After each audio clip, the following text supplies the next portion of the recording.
西元1622年，美国的印第安人在生活的压力之下，把整座曼哈顿岛以仅仅24块美元的代价卖给了当时的白人。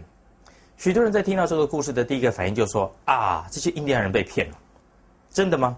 这个就是我们这一部分的讲座所要谈论到的主题，就是在人类社会中利息的现象以及它的计算。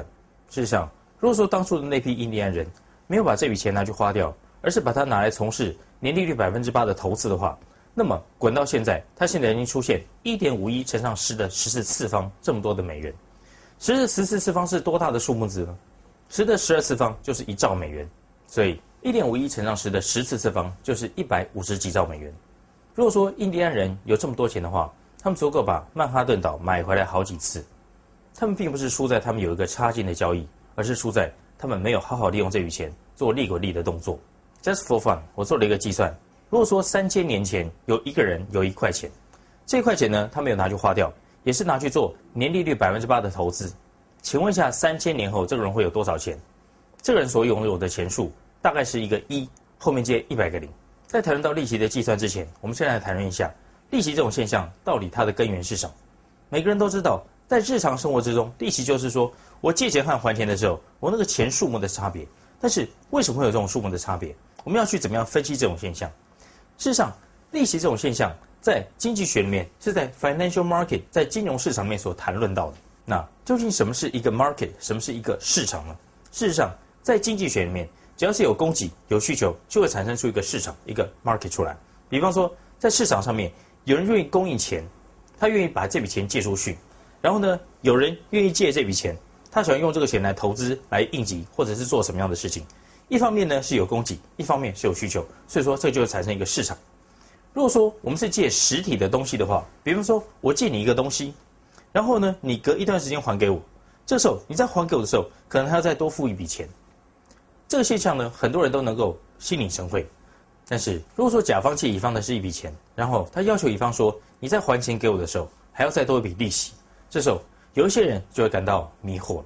为什么我要在还钱给你的时候，还要再加这笔利息呢？事实上，在西方哲学思想史里面，他们曾经有很长的一段时间对利息这种现象做了非常严厉的批判。我们先不要管一些哲学家、神学家或者是社会学家对于利息的看法，我们先来看一下经济学家是怎么样分析利息这个现象的。为什么会有利息这个现象？其中一个可能的解释是所谓的通膨 inflation。 我举一个简单的例子，比方说通膨率是100%，我今年借你100块钱，你明年还我的时候，如果说仍然是100块钱的话，那么我所收到这个钱只相当于我原来借你的什么一半。所以说在这个时候，如果说我要补偿这个差距的话，我必须用利息来补。你明年还我的时候，至少要还我200块钱，才相当于我今天借你的这100块钱。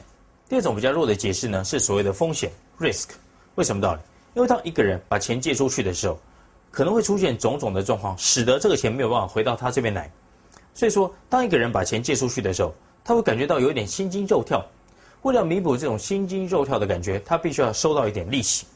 所以，如果说一个人把钱借给一些风险很高的小公司，或者是从事一些高风险的投资的话，通常他要求的利息会比较多。但是，如果说你100%知道说这个钱几乎一定会回来的话，那么这个时候他所收到的利息通常会比较偏低一点。第三种有关利息的理论，我认为这是一种比较正确的利息理论，和这个所谓的 PDV 有关，就是这个 Present Discounted Value。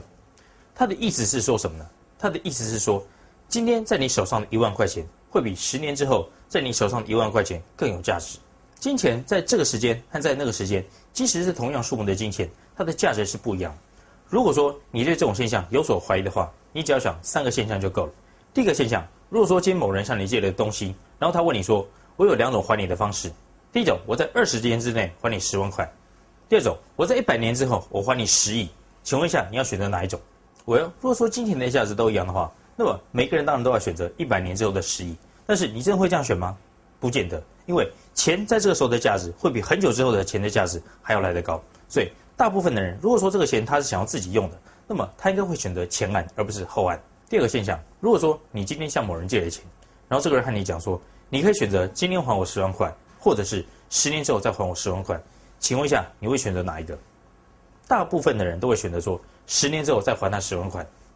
为什么道理？因为10万块今天在你的手上面，这10年之内你可以拿来做多少事情？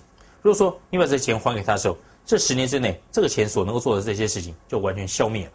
所以说，钱在这个时候的价值和在那个时候的价值是不一样的。第3个现象，说明时间自己本身就有价值的例子是这样子的：有一些生产方法呢，它很慢，但是很便宜；有一些生产方法呢，它很贵，但是很快。